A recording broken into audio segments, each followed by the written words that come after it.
Welcome to another edition of the Kaufman Corner podcast. With you, as always, the good doctor, Dr. Rany Jazayerli. I'm Soren Petro from Sports Radio 810 WHB as we talk some Royals baseball. Oh, Randy goes out of town, leaves on a nice trip, and everything goes to hell in a handbasket. What happened here? Royals now losing 2 series in a row. We'll talk about it here. Bobby Witt, though, that is the bright spot. Is the last 12 months the best 12 months of baseball any Royal has played? We'll talk about that. Playoff optimism meter down, down, down after Rany was rebounding with a big positive session last time. I think he'll be down this time. Is the bullpen even fixable? Another blown situation. Not blown save, but bad outing today. Do the Royals have a closer? Anyone? Can anyone bat leadoff for this ball club? Did the Royals miss out already? So many players traded, none of them to the Royals. Was there somebody they should have been grabbing? What is, at least what's left of the trade deadline, what is the wish list now for the Kansas City Royals? We talk about it right now here on the Kaufman Corner podcast.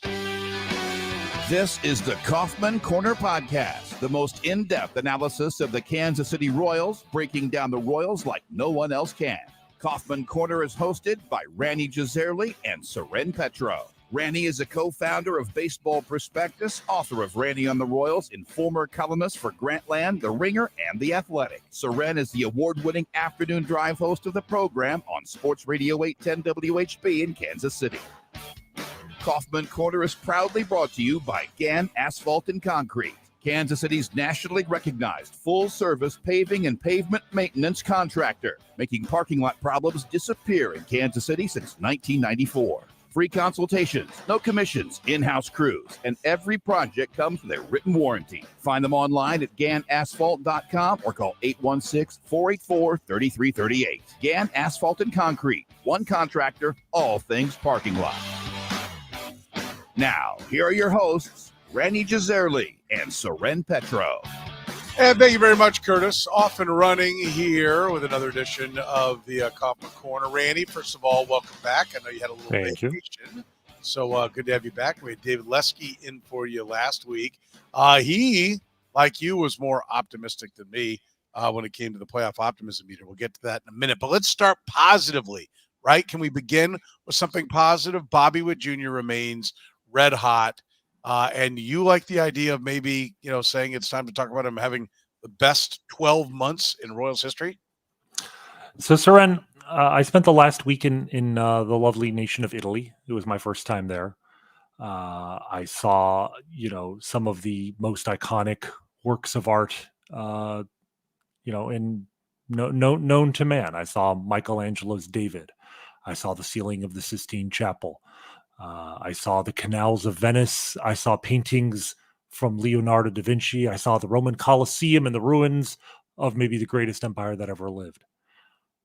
And yet I'm not sure I saw a work of art more beautiful than Bobby Witt's stat line over the last 12 months.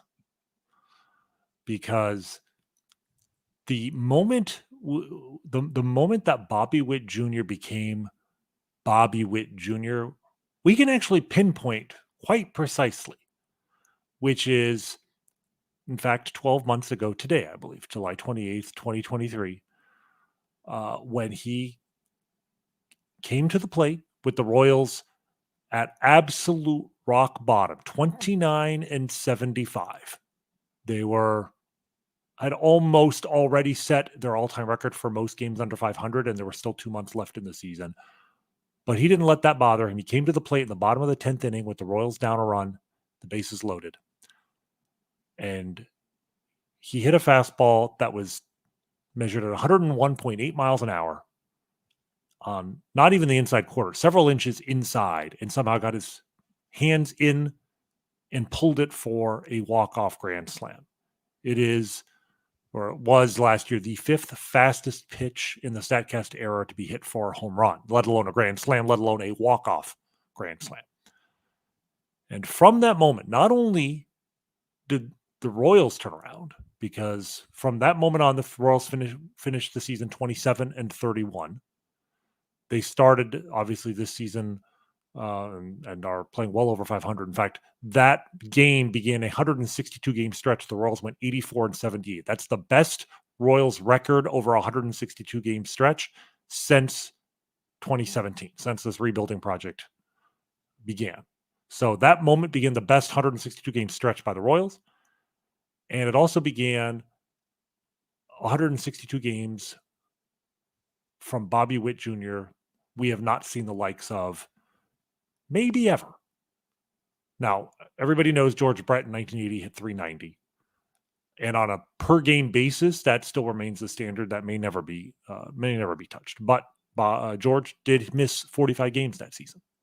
Bobby has not missed a single game this year. He had 2 off days, one in August and one in September last year.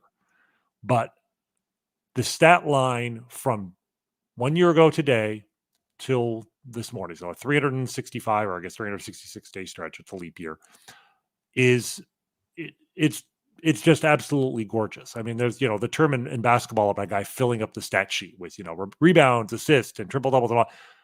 I'm not sure I've ever seen a guy fill up a stat sheet quite like this. In the last 12 months, Bobby Witt, his batting average, 335. Doubles, you want doubles? 40 of them. 15 triples, 32 home runs, 44 steals, 130 runs scored, 116 RBIs.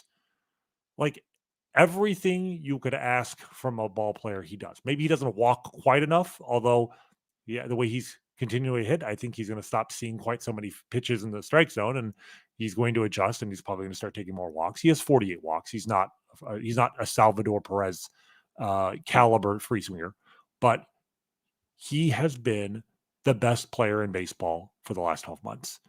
By Fangraph's measure of WAR, he has 10.3 wins above replacement over the last 12 months. By far the best in baseball. And while I don't know a way to search every single 162 game stretch in Royals history, I'm almost certain that is the greatest amount of Fangraphs WAR ever amassed by a Royals player in a calendar year. George Brett got to, I believe, around 9.5 in 1980. And again, if he had played a full season, he probably would have had 12 or so. But we have just seen the greatest single calendar year stretch by a Royals player probably ever. It is remarkable what he's doing. And the question is, when he has a 900 OPS the first 2 months of the season, because he was a notorious slow starter. And we were wondering, like, okay, is this just he's going to be hot early and then cool late? No, he's been even hotter now. And so, at some point you're not hot, you're just that good. Mm-hmm. Right? Like that is what it is. And we were shocked. We looked it up, and George Brett, walked. We were like, well, George Brett took more walks than Bobby Witt Jr. Not really this early in his career. I mean, he looks very similar to George Brett, and it looks like, what you said is probably going to happen. They're going to start pitching around him, and so he'll be forced to become a little more selective because he's, like you said, he's not just swinging anything that they throw up there, but he'll start to learn, and he'll lay off pitches, and he'll take some more walks, and those numbers will still be there. The question is, does he, is he still able to pile up the counting numbers like he has? But, and now the emphasis is on the franchise to make sure that they keep quality hitters in front of and behind him, right? Like, where would his numbers be if the bottom of the lineup weren't as bad as it's been for the last 12 months? Right. I mean, he's still on pace for, I think, 109 RBI for the season, which out of the number 2 spot, it's actually one of the few. We can go through this. I've had his projections for the full season for 2024. RBIs is one of the few where he's not like going to be top 5 in Royals history. But that's batting second. And like you said, not just the bottom of the lineup, the leadoff. The Royals leadoff hitters have been perhaps the worst in baseball. And despite that, he somehow is on pace to have 100 RBI. And like you said, he's getting better as the season goes along. I don't know if you realize this. Today's 1 for 4 actually drops his July average 12 points. He's hitting 468 in July. Since 1930. All right. So we taken out the wacky 1920s where, guys were hitting 420 in a season all the time. But since 1930, in the month of July, only 2 players who got to at least 80 plate appearances in this month have had a higher batting average than Bobby Witt. One was Jose Altuve in 2017. He hit 485. And then the all-time, or not all-time, but since 1930, the highest batting average in the month of July was George Brett in 1980 when he hit 494. So we still have three games left. Yeah, 3 days and 3 games left in the month. You would expect that number to go down more, but at the same time, he's playing the White Sox for the next 3 games. So it's not inconceivable he does to them in this coming series what he did coming out of the All-Star break and have 3 hits in each game and maybe even get that average up again. So, this is from a shortstop who has a claim to be the most valuable defensive player in the game. And the metrics say is the fastest player in the game. And maybe the best hitter in the game. Close to it. I mean, when you count the value of power, Aaron Judge is still probably more valuable, just those home runs. But like, he is on a heater like something I don't recall George Brett in 1980 because I was 5 years old at the time. But that's always been the gold standard. I've never seen a guy play this well for this long, and he just turned 24. I'm not going to say he's going to get better than this because it's hard for anybody to play this level for an extended period of time at all, but like there's no reason to think he can't play close to this level for the next 3 to 5 years. So if nothing else, even if the rest of the season goes to pot, what Bobby Witt has done has made this the most enjoyable Royal season in at least 7 years. And so what does that now lead you to on your playoff optimism meter? We'll get that here in a second. First, I'll tell you we're proudly brought to you by our friends at Gann Asphalt and Concrete, nationally recognized full-service paving and pavement maintenance contractor. Parking lot problems, they've been solving them in Kansas City since 1994. Don't risk accidents. Liability in your parking lot. Get your parking lot restriped today. A brightly striped lot cuts down on accidents and keeps your parking lot as safe as possible, keeps you focused on your business. And don't forget to get your seal coating done.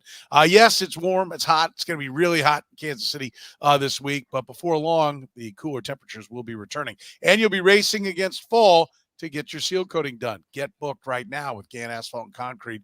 Call 816-484-3338. That's 816-484-3338. They're online at gannasphalt.com. Gann Asphalt and Concrete, one contractor, all things parking lot. Where is your optimism meter now, Randy? If we go back and look at where you were a couple weeks ago on the 15th, that was the problem. The 15th, you were at a 4.5. Where do you sit now? Yeah, I'm probably a 4.5 still. I would have even said maybe a 5 coming into today, but like having not 1 but 2 relievers come out of the game with what we hope are minor injuries, still makes you feel. We were already nervous about the quality of the bullpen. And then a third guy who didn't come out hurt, James MacArthur, has been pitching like he's hurt for the last month or so. So that's going to knock it down half a point, even though the Royals, as we speak, are still in a position to make the playoffs if the season ended today. It's going to be a dogfight. And they still have, an easy stretch of games coming up. Obviously the White Sox coming up here soon, but as you've pointed out, in about 3 weeks, the schedule turns really hard for a 3-week stretch. So they really need to have ideally at least a couple game cushion there on a playoff spot. Teams just in the last 48 hours, we've seen so many teams on the bubble who've gone for it and are adding talent. The prices they're paying are in some cases exorbitant. So I don't fault the Royals for not paying some of those prices, but the reality is some of the contenders have gotten a little bit better. Whereas the Royals have not. I don't think that's a mistake on their part, but it does probably affect my score just a little bit. So 4.5 is where I'll be. Well, I'm at a 3.5. I went from a 3.5 to a 4 last week and now back down to a 3.5. And part of what's concerning me as well is like, do you think Reagan's is still peak Reagan's? Well, I will say, his last start out, his velocity was down, and there was some concern, but he got it out six innings and, quality start, 3 runs allowed, I think. Today, his velocity was back, and, he's pitching well. He got dinked and dunked a little bit. He did give up the 4 runs, but it was 1 walk, 7 strikeouts, no home runs. His FIP has been elite all season long, better than his overall good performance.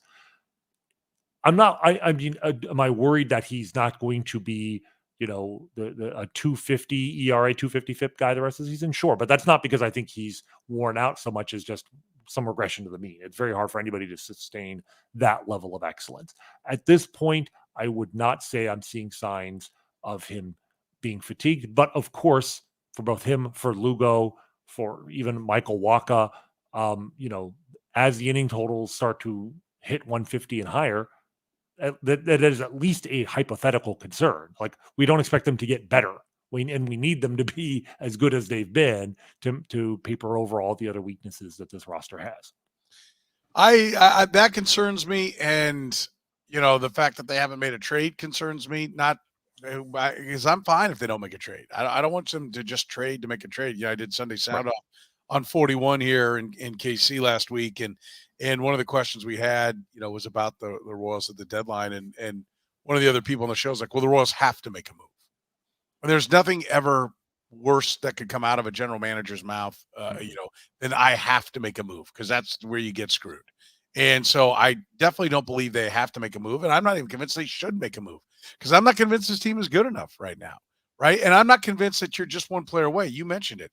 Schreiber goes down. Harvey goes down. Both of them, looked like Schreiber. I don't know if he got spiked or what exactly it was. I had to go do some other things. And so I haven't read anything about if Matt Cotrero said post game, what the deal was, but I know there's some general optimism that neither one of them are that hurt, but you had to take both of them out, and you've already got bullpen problems, right? So if Harvey's one of the guys that's supposed to be a solution, and he hasn't been that great, number one, and then now he leaves hurt, that's frightening.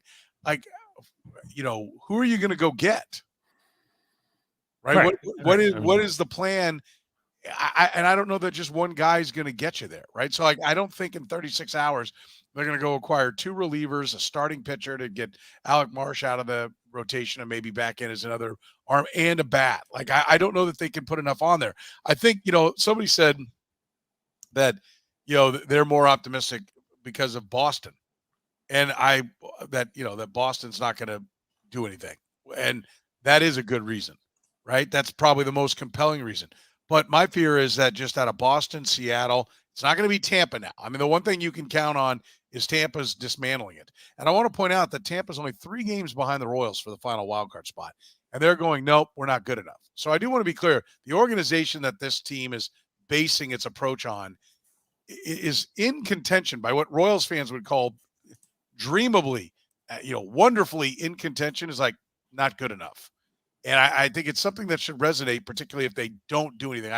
They don't have to sell off everything like the Rays are, but if they don't do anything, all you got to do is look at the Rays, who are within mathematical striking distance and are saying it's not worth it. We're not giving away prospects to make a run at this year. We need to be looking to the future. And I don't think, and frankly, if the Royals did sell, I would actually tip my cap to them and say, well, you're playing the math.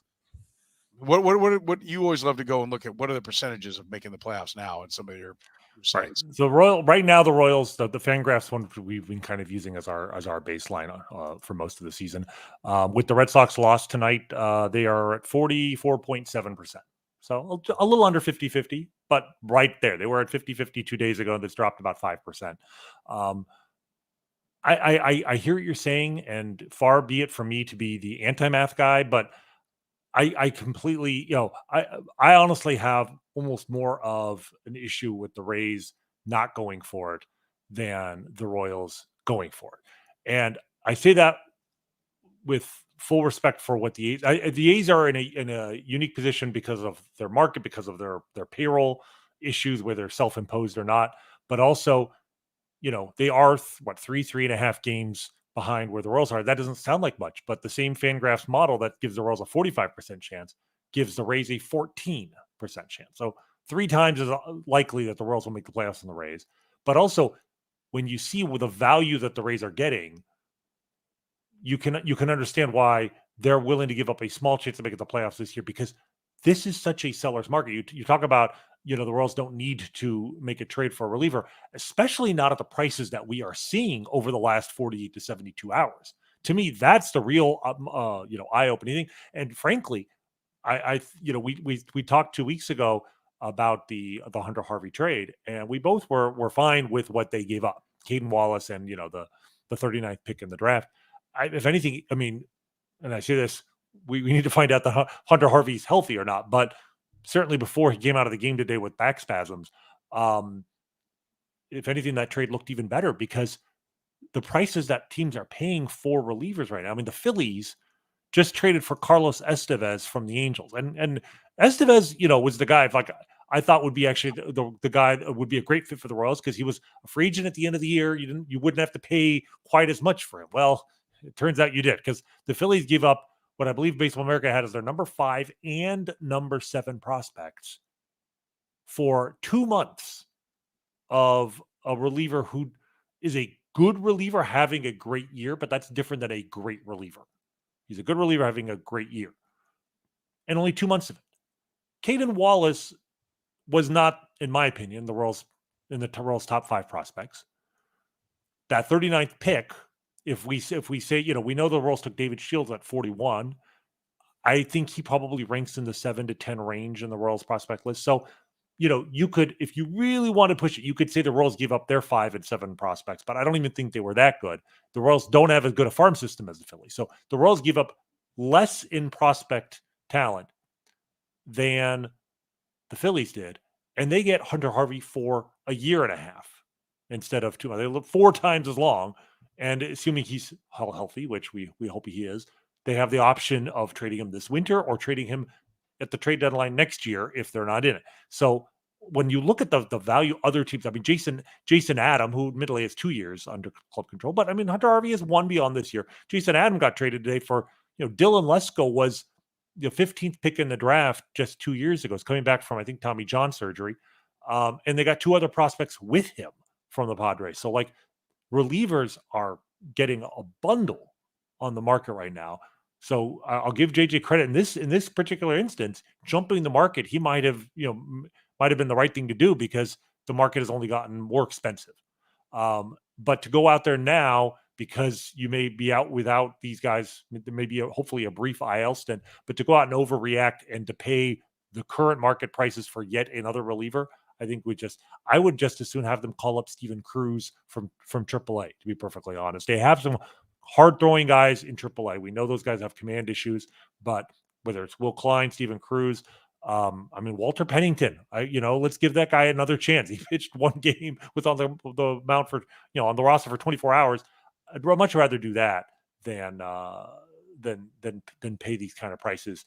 If you're going to go for it, at least do so responsibly and not jeopardize the next 2 or 3 years with, prime of career Bobby Witt giving you a shot every single season.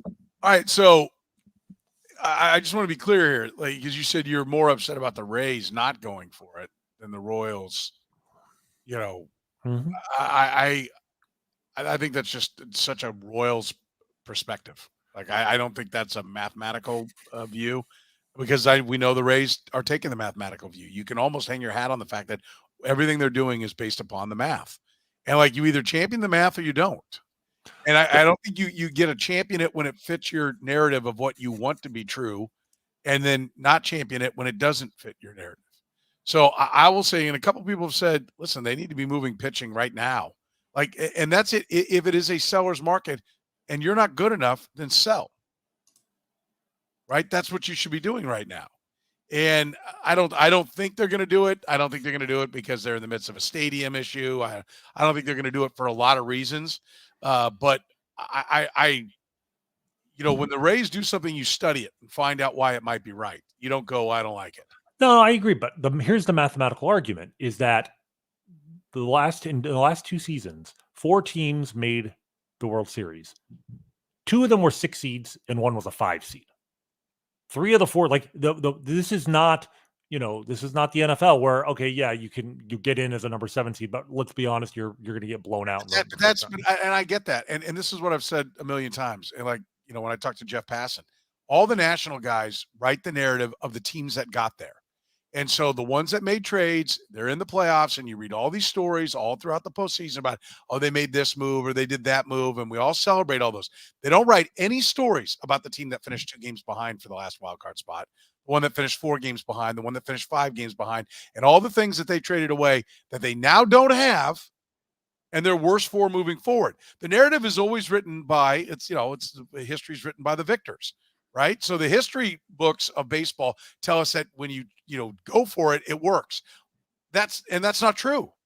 Right. That's just the what you get fed, because that's what gets clicks in postseason time. Nobody wants to read about how, the Angels came up 2 games short, even though they mortgaged a bunch of prospects for guys. Like, those stories don't get written, but they are out there, and the fans live with what is left over. And so that's why, to me, the Rays have clearly evaluated their team and said, we're not good enough to do damage, right? And they've been to the World Series. If anybody feels like, all we got to do is get there. And I think picking the last 2 years, the Astros have been in the ALCS every year for a decade. Better, or what, 8 years now? I mean, so the idea that it's wide open, that's so overplayed. That is the narrative of fans. Listen, and I want it to be true too, but that's just a fan's narrative. That's, look, here, we found these couple of times that it happened. So let's do it. Let's go out and take a shot at a 10% chance. Right, well, again, that's why I'm not here advocating for the Royals to trade, from their farm system to add more time. Like, I've actually said in the last 40 hours, based on the prices I'm seeing, I liked Carlos Estevez. I'm glad the Royals didn't trade for him. Jazz Chisholm, I didn't, the Yankees gave up, I want to say that the headliner of that deal by at least one metric was their third best prospect. And I'm like, Jazz Chisholm was rumored that the Royals had a lot of interest in him. I'm glad they did not trade for him, because I don't think he's a needle mover. And the talent you would have had to give up. The rumor was that the Royals were offering a catching prospect. If that catching prospect happened to be Carter Jensen, I'm like, no, I'm not willing to trade Carter Jensen for at best a league average, guy who can play multiple positions badly. Like, I don't want to go for it in that sense. But I'm just saying, I wouldn't tear this down. You've got a chance, roll the dice with what you've got. I don't think it sends a good message to anybody. Forget the math for a moment here. You're talking about a fan base where we had 36,000 fans at a Royals game on Friday night. I don't know what the attendance figures were yesterday and today, but 36,000 on any game other than opening day for the Royals is miraculous in the context of where they've been since they won the World Series. To the guys in that clubhouse, et cetera, et cetera. I just think that tearing a team down that is literally in the playoffs as the season ended today, that would be pretty much unprecedented in Major League history. I mean, the Rays are doing maybe what the math says is good for them, but if the Rays had the Royals record, I don't think the Rays would be doing what the Rays are doing right now. They were a couple when they started this, they were only a couple games behind them, Rany. Yes, they are. They're 3. I mean, they've won their last 2 games, so they've actually closed the gap by 2 games. I would disagree. I think they absolutely would be doing this because they look at their team and go, it's not good enough. And that's the job of the general manager, right? Is to look at it and say, we're not good enough. Now, the job of the general manager is also to do what the owner tells them. If the owner says we're not selling because I'm not doing that to the fans and we need to try to sell tickets, and so you can't do it. Then you have to follow your marching orders. But I want to point something out like this, the third best prospect on this team, the 5th best prospect on that team. I mean, here are the rankings of the top 8 prospects. According to this I'm using RotoWire here just for a fantasy baseball. So, take it with a grain of salt. But they've got Jack Caglione as the top prospect in the system, obviously. Number 33. Carter Jensen's number 2. You know where he ranks?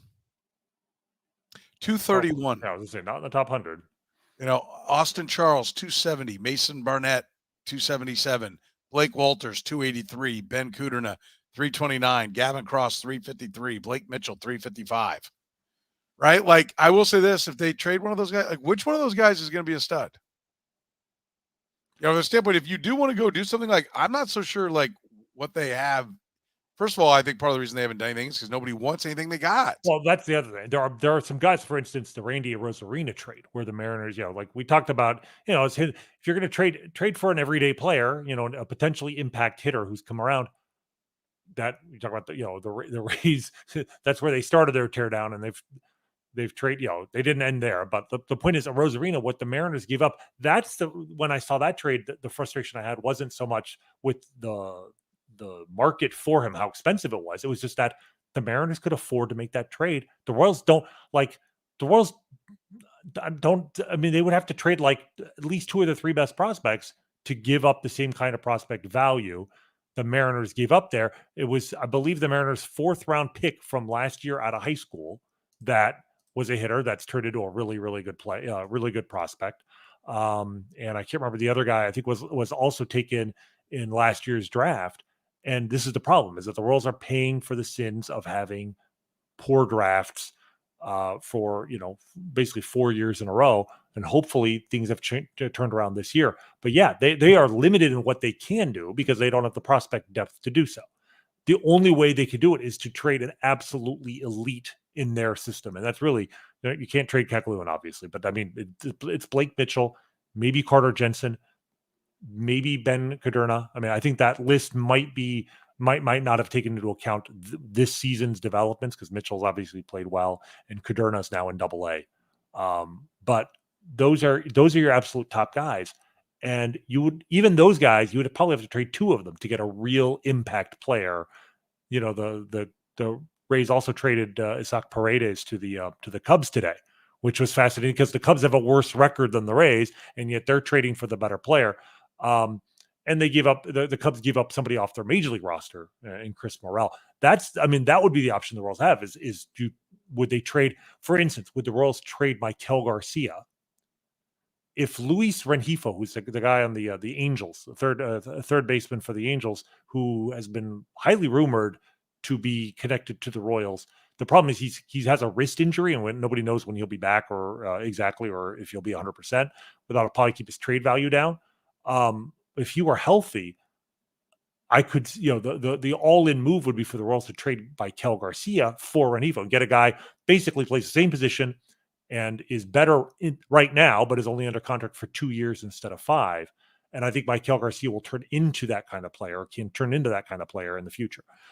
So those are the moves I don't want the Royals to make because I feel like you said, going all in for at best 50-50 chance to make the playoffs, if you're really hamstringing your future potential, it's not worth it. So sometimes the best move is just to stay in the middle and not to do too much. They made the Hunter Harvey trade. We've been talking about needing an outfielder all season long, and the answer in right field might have been there all along in Hunter Renfroe. I felt very vindicated for the first 6 weeks of the season, and for the last 10 weeks of the season, I don't think I've been as wrong as I've been in a long time with Hunter Renfroe because he's been the solution all along, apparently. So it may be for the best that the Royals don't do anything. If I had to predict right now, I would say they are going to make another trade between now and the deadline. But if it were up to me, I would honestly probably tell them to just stand pat and go with what you've got right now. Yeah, I don't have a problem with that either, if that's the direction that they go. Is this bullpen, by the way, we're brought to you by our friends at Gann Asphalt and Concrete with free consultations, no commissions, and in-house crews. Every project comes with a written warranty. Gann Asphalt keeps your parking lot safer, helps you and your business avoid unnecessary delays and costly expenses. You can find them online at GannAsphalt.com. They do every kind of parking lot work, whether it's striping, concrete bumpers, the signage. Don't have your first and last impression with your customers and clients be a bad one. Give them a beautiful, brightly striped and smooth lot to enjoy as they come to your business. Find them online, Gann Asphalt and Concrete, right now at GannAsphalt.com or call 816-484-3338. Gann Asphalt and Concrete, one contractor, all things parking lot. Is this bullpen even fixable, Rany? Like when you look at where they're going, I know there's a debate like, well, it's the offense. The offense is the problem. I don't know. They did score 13 runs, I think, in 3 games against the Cubs. I think they're outscored 16-13 overall in the 3 games. That's still putting some runs up. The bullpen has become a real problem.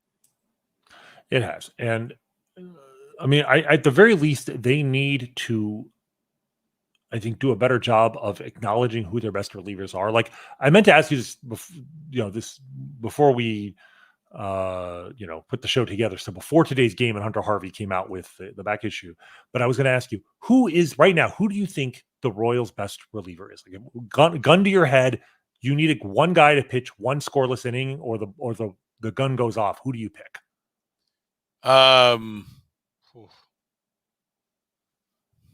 you want me to tell you who I'd pick? I mean, to me, it's not close. To me, it's actually not close. Are you going to say Angel Zerpa? No, Chris Bubich. Oh, well, yeah. I mean, I was scrolling down to him. He doesn't pop up because. But here's the thing: Chris Bubich is not being used like one of your best relievers on the team. I mean, yesterday he came into a game in the 8th inning with the Royals down 3 runs, pitched, I believe, a perfect 8th inning, then came out for the 9th inning, which, look, I'm all for using him for multiple innings. I love the idea of using him for multiple innings, and especially because as a guy who's just converted from the rotation, it's possible they're concerned he can't pitch in back-to-back days yet, like he hasn't developed that kind of stamina. So if you're limited to how many times you can use him, you're better off maybe using him for multiple innings.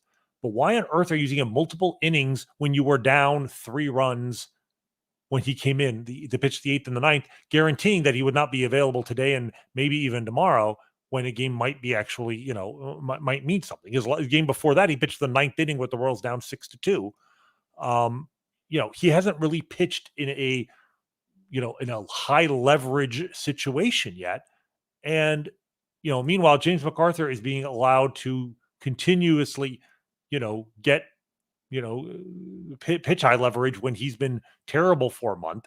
The Royals lost the game to the Diamondbacks where he came in with a 1-run lead in the 9th inning. And even after they scored 2 runs in the bottom of the inning, they still lost because he gave up 5 runs. And then he went out there today in a 1-run game. The Royals were losing more run, but they were down 1 run in the 9th, and he gave up 3 more runs. Bubic needs to be pitching, if not the 9th inning, certainly the 8th. Certainly he should be a very high leverage reliever.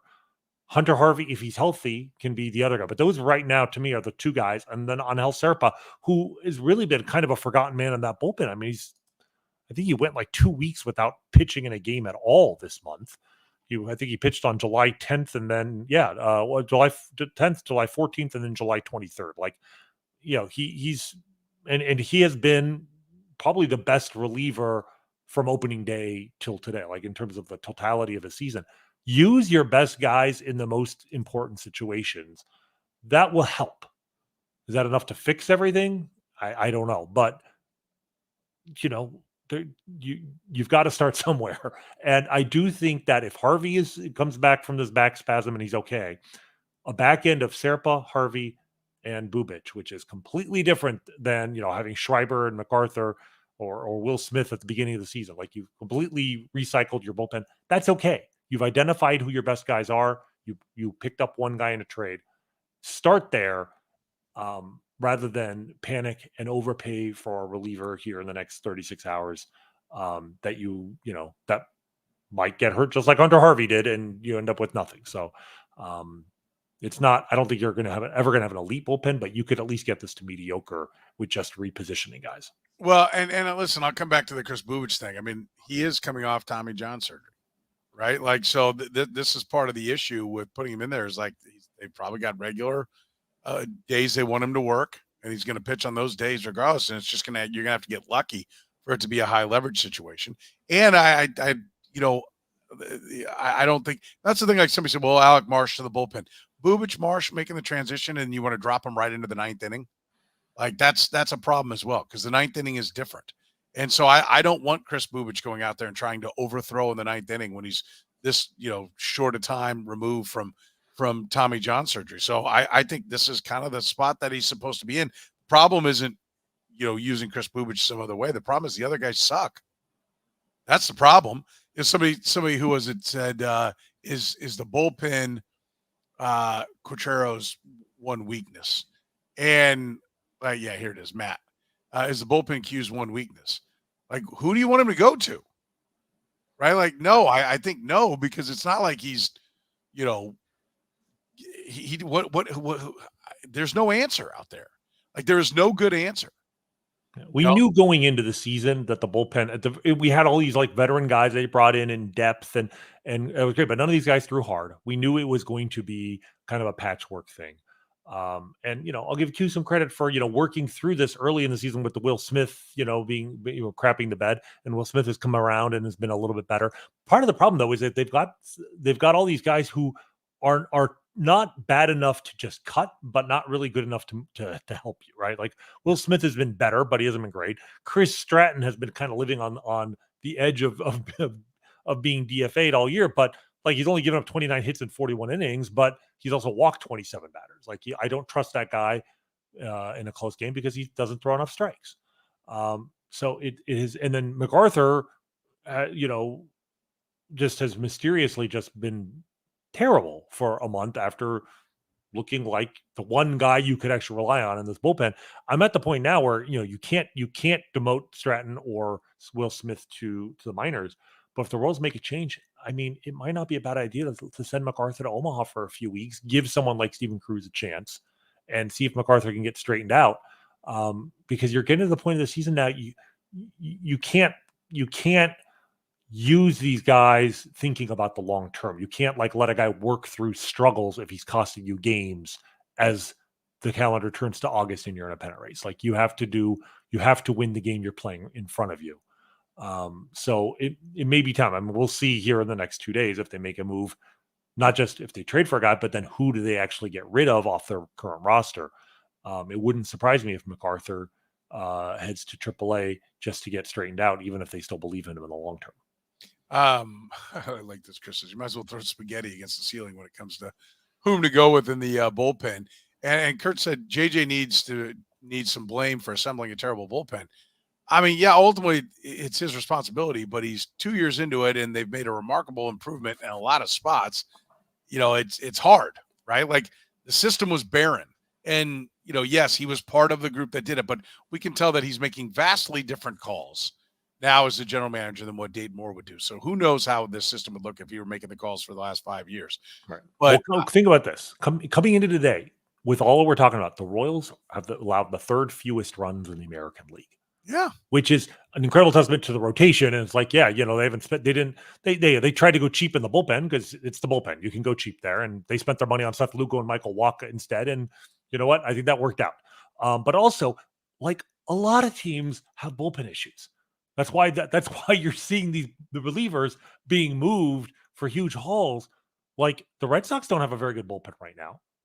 And they got abused by the Yankees. And yesterday they had a lead in the ninth inning. Kenley Jansen blew it and they lost to the Yankees. So, the Royals don't have to have a great bullpen. They just need to have an average one. Are there enough pieces here to cobble together an average bullpen? Maybe. I think I would rather take a chance on that they have the answers in-house than to make a panic trade here. No, for sure. Do the Royals have anybody that you'd feel good in the leadoff spot? Are you optimistic that Michael Massey is going to work? Well, I mean, it's a testament to how bad things have been that when I saw the lineup today and I saw that the Royals were batting a guy who prior to yesterday, when he came off the bench and actually walked as a pinch hitter, had drawn 2 walks all season in the leadoff spot, Michael Massey. But it's a testament to how bad things have been that my first reaction was actually maybe this will work. Right? I'm desperate times call for desperate measures. And, as recently as 10 years ago, I'd look at that and be furious that, oh, geez, the Royals have no idea how important OBP is in the leadoff spot. I don't believe that anymore. So when I saw the lineup, I'm like, maybe this is a way not only to get at least a good hitter in the leadoff spot, because whatever Massey's plate discipline issues have been this year, we believe that he's one of the 5 best hitters on the team, but also that it might actually spur him, being the leadoff guy in front of Bobby Witt, to take a few more pitches and make getting on base a higher priority for him. And guess what? In his first plate appearance today, he drew a walk and scored a run. So, you know what? I'm actually willing to roll with this lineup for at least, the next week or so. With MJ Melendez back, he was 0 for 4, but he hit the ball hard a couple times. Felix Fermin in the lineup, I think, makes the Royals better than having Nick Lofton out there at the moment. And then what I really liked was having Maikel Garcia batting 9th, because he was sort of your leadoff hitter, all along, and batting him 9th takes the pressure off of him. And if he can get on base the way you hoped he would as a leadoff hitter, he essentially serves as a second leadoff hitter in the 9th spot. So given that the lineup is, been a work in progress all season long, I kind of like the lineup, and I'm kind of interested to see how it does here for the next week or so. Yeah, I'm intrigued by what Michael Massey can do up there. I don't think he's ideal, but I think he might be the best you've got for right now. Mm-hmm. And yeah, I think it might be that this team just needs to, the lesson that the problem is that you've got so many of the guys that are on the one and done deals, right? You could be having to replace a lot of guys again next offseason. Now they're going to be more transactional, and anybody who leaves opens up that much payroll to go try and spend. But you're tempted to want to do it and say like, okay, we have to go get a bat, but with the prices going the way they are, then okay, throw all these guys out there and find out what you have, and then let's find out what the owner has. How far is he going to go in spending? Because if you at least get there and you go, okay, at the end of this year, the MJ Melendez thing needs to be done. Like either he is the guy or he's gone. I don't care which it is, but you have to come to a conclusion. Like it can't take 6 years of service time. Like this is what went on forever about Adalberto Mondesi. Well, we've got to see what we got. Like at some point, you got to define what that guy is. Either he's your guy and you don't need anybody in left field, or he's not your guy and you move on from him. But like I wouldn't hate it if they did nothing.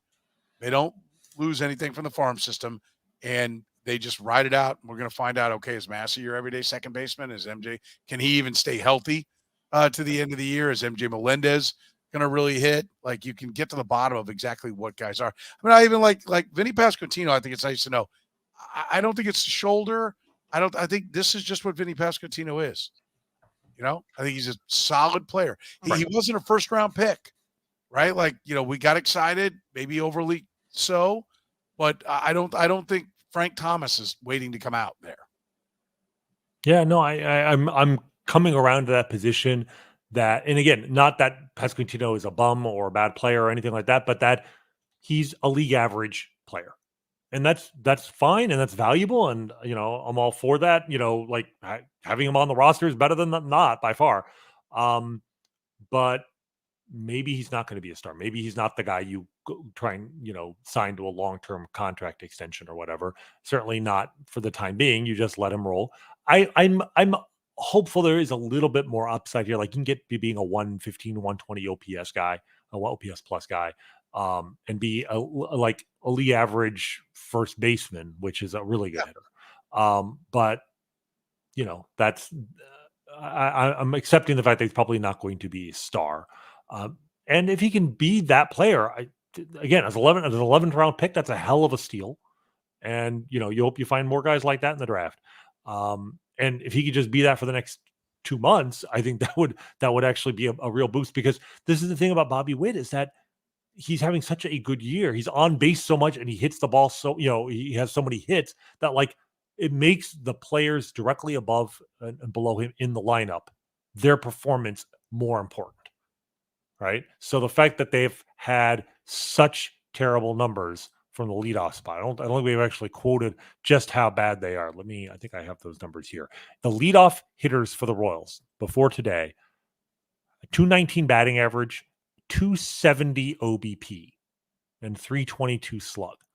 270 on base, which is the lowest OBP of any spot in the Royals lineup, coming from the leadoff spot directly in front of a guy having one of the best seasons in Royals history. Like, that's not good. It's a testament to how valuable getting on base in that spot would be that they've scored 65 runs in 106 games from the leadoff spot, which is about 99 or 100 runs for a full season. Like, as bad as those numbers are, leadoff hitters for the Royals are going to score around 100 runs. Imagine how many runs you would get from the leadoff spot if you actually had a leadoff hitter who could hit.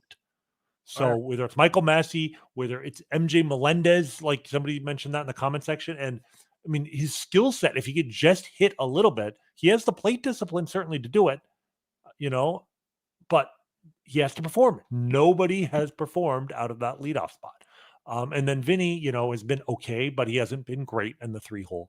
If you could get him hot, having 2 or 3, and then Salvi, doing what he's doing in the 4th spot, just having 2 or 3 hot hitters in a row in a lineup can make such a huge difference. And the Royals, right now, the lineup is a little bit dysfunctional because of that.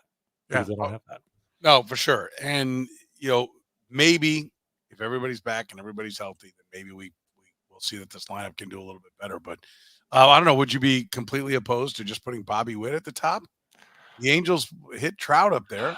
Yeah, it's not ideal. No, I would not, because it just and the thing about Trout would actually draw more walks too. Like Bobby is, like you said, he's like early career George Brett, and George let off early in his career, but George early in his career had no power really. Like in 1976 when he won the batting title, I think he had like 6 home runs or something, and then at some point he develop the power and hit 3 home runs in a playoff game. But like, if you have no power, fine, be in a leadoff spot. When you got the power he has and you don't draw a lot of walks, all the lineup analysis shows the number 2 spot is the absolute perfect spot for that guy to be. So I would much rather work on trying to find somebody to get on base. And again, you can prioritize OBP. The leadoff hitter doesn't have to have any slug at all, because if you get on base in the, whether it's the first inning or any other time, with Bobby Witt coming up in behind you, all that extra base power. It's not just that Bobby hits home runs; it's that he hits doubles and triples. So if you're on first base, he's on pace to have 87 extra base hits this season. Also, would be an all-time Royals record. 87 extra base hits, 87 chances to score from first base, from the leadoff spot, just from your number 2 hitter. Just find somebody who can put up a 320 OBP. Even at this point, a 300 OBP would be a huge improvement. Oh, for sure. Anyone that's been dealt that you go, man, I wish that's the guy I really wanted for the Royals. Anyone, the guy that got away?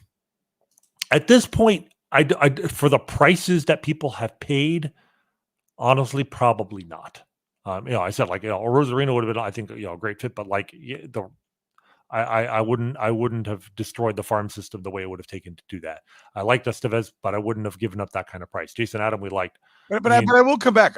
What are they destroying? Like, who are the guys that you think are like, you can't imagine Gavin Cross being dealt in a deal like that, or like who? I don't think you would get. You would really have to give up your absolute best guys. The only guys in the system, like you said, that might actually turn into impact players in the future. A Carter Jensen, a Blake Mitchell, a Ben Cadorna, and probably 2 of them. I don't think even one of those guys gets you what you saw here.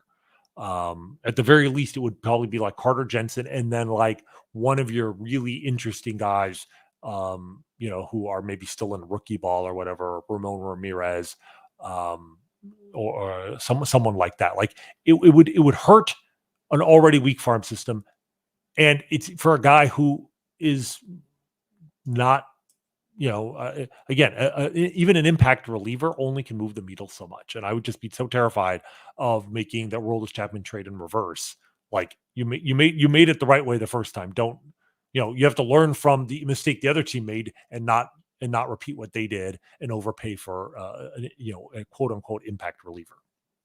All right, let's flip it around. What's the dream of what is still out there that hasn't been dealt? You really love to see? So right now, the one guy that I'm kind of looking at that I'm like, I'm intrigued is somebody that maybe they could get for without paying insane prices, and I think would help the team and has club control for one more year after this, is Lane Thomas, the right fielder for the Washington Nationals. His numbers aren't great, but they're not bad. He's hitting 250 with a 329 OBP and a 399 slug this year, which the Nationals do not play in a hitter's park. It's actually kind of quietly a very strong pitcher's park. So his OPS plus is 110. Like, he's an above average hitter. He was an above average hitter last year. He was an above average hitter the year before that. He's not a great OBP guy, but he's not a low OBP guy either. You could actually put him in the leadoff spot. He got 28 steals this year. He might actually be a leadoff hitter. His defense isn't great, but you could probably move him to left field, especially the way Renfro's been playing.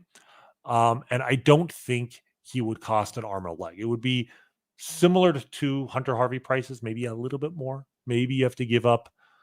I'm trying to think of who would fit in that range. This is the problem, of course. The Royals, it's hard to find good prospects, good but not great prospects in this farm system. Would I give up Gavin Cross for him? Maybe. It really depends on, if the Royals believe. If you believe what Gavin Cross is doing, like if you believe last year was the outlier, then no. Well, what do you think Gavin Cross is? I mean, he has 9 home runs. It's not like he's, Gavin Cross has like solid numbers, and it's like there's the pedigree of where he was taken seems to put everybody of the mindset that he's going to be something, but there's really nothing about those numbers that are remarkable. Well, the power, he's like you said, the power, 9 home runs. I don't know that he's going to be an elite power guy, right? And I think the dream was he'd be a 30 home run hitter when he was drafted, and then he hit for great power coming right out of the draft. And that may be on, but he's also a good OBP guy, 362 OBP and 20 steals. Like he may just be a different kind of player. He's kind of one of these tweeners, like a Lane Thomas, like Taylor Ward, who the other guy the Angels are marketing that the Royals might be interested in. I think he's kind of that player where he's just kind of average at everything. And again, early in the guy's career, when you're paying them the league minimum and you can get average production from a corner outfield spot, that still has a fair amount of value. So I wouldn't just like throw him away for nothing. But if he's only going to be an average player, then he's basically going to be Lane Thomas. And if you can have a guaranteed Lane Thomas now, for even if it's just for a year and a half, that might be worth giving up a guarantee of 6 years of that guy in the future, but who may come up at a time where you don't really need him, or you're not in a position where having a decent outfielder might be the difference between a playoff spot and not having a playoff spot. So I personally, I don't think I'd give up Gavin Cross for Lane Thomas, but it's close enough that, I could see the argument being made. But that's a guy to look at. Taylor Ward, who has been in a huge slump of late, but his advanced metrics suggest he's been unlucky. So if the price has dropped commensurate with his production and you could actually get him without giving up an elite prospect, maybe not one of your top 7 or 8 guys, that might be another guy to add. But that's all I'm looking at. I don't think the relievers that are available out there at this point and the prices that people are paying, I don't think it's worth going out and getting a reliever. So the only thing I'd like to see them do is maybe get an outfielder. But I do wonder, there's so much smoke to these Luis Rengifo rumors that it really does make me wonder. It would be another one of JJ's creative trades. And I honestly, I think it would be a In what way? In what way? Well, because he's not going to play, he's not going to fill an obvious hole in a corner outfield. I think what it means is trading Michael Garcia. Like I actually wonder, I think I'm not predicting this by any means, but if you were to ask me to predict something shocking that the Royals might do at the deadline, it would be trading Michael Garcia in a trade to get Rengifo in the hopes that, for the next, I think he's under control for at least a year and a half. Let me see if it's 2 years or not. But the idea being that you get an upgrade, just a year and a half. So you'd get an upgrade at third base for a year and a half, and it would be a bet that they don't believe Michael Garcia is going to turn into, an above average everyday player like we thought he might 3 months ago. I wouldn't do that personally. Maybe you get Rengifo and Ward. Maybe you get other talent with, in order to balance it out.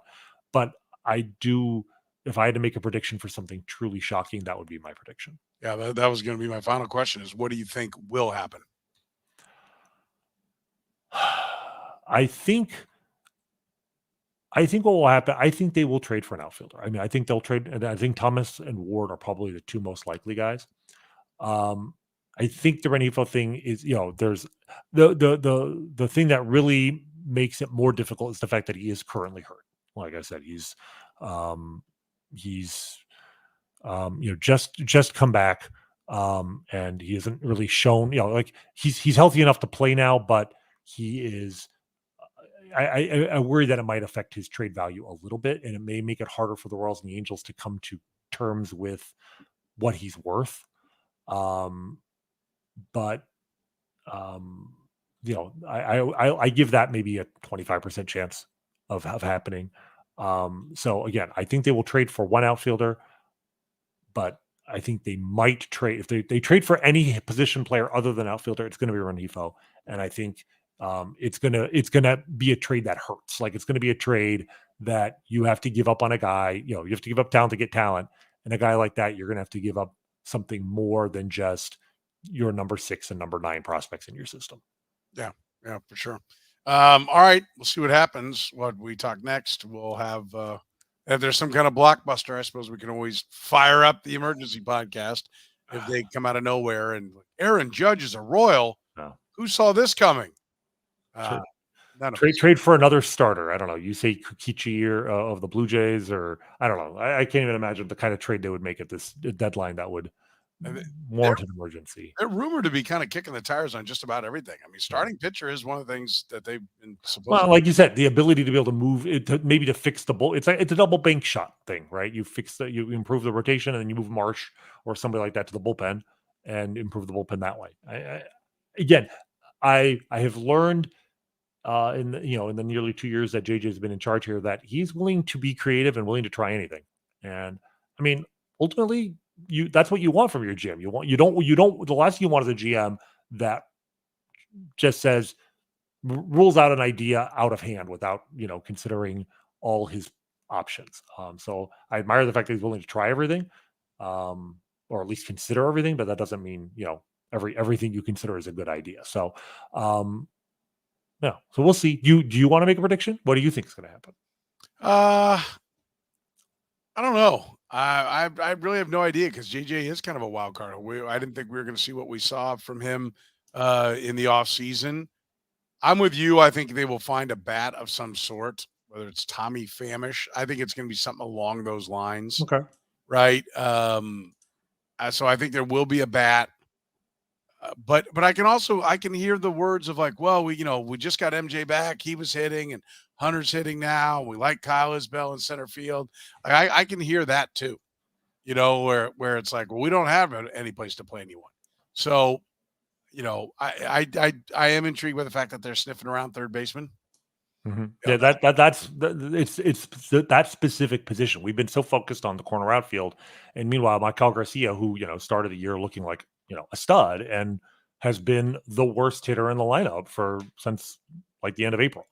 Pham is interesting because we've talked about him before, and we were both skeptical because just of clubhouse issues. But what I think we failed to note at that point was that I believe he does have a history with Quatrero in Tampa Bay. That those two at least know each other, and so like if Quatrero were to vouch for him, that probably would put him on the radar. And as a 36-year-old who's a free agent at the end of the year, and the White Sox going absolutely nowhere, you imagine his price tag is going to be huge. So an outfielder like that, Pham, Ward, Deline Thomas, those are all guys. One of those guys would be helpful, but third base is the wild card. It's the one position they might upgrade, but at a really high cost, I think. 3 at the White Sox, 4 at the Tigers. That's 7 games from now. We'll be talking this time next week. We'll see what they've done to add to the ball club, but you really need to have a nice week. Fatten up here on some of these lesser teams. We'll see if the Royals are able to do it. Remember, we're always brought to you by our friends at Gann Asphalt and Concrete with free consultations, no commissions, and in-house crews. Plus, a written warranty comes with every one of their projects. They're Kansas City's best. That's why for more than 30 years, Gann Asphalt and Concrete's been the one place you can call. One contractor, all things parking lot. Call 816-484-3338. Find them online at GannAsphalt.com. For the good doctor, Rany Jazayerli, I'm Soren Petro saying thank you very much for joining us here on the Kaufman Corner Podcast.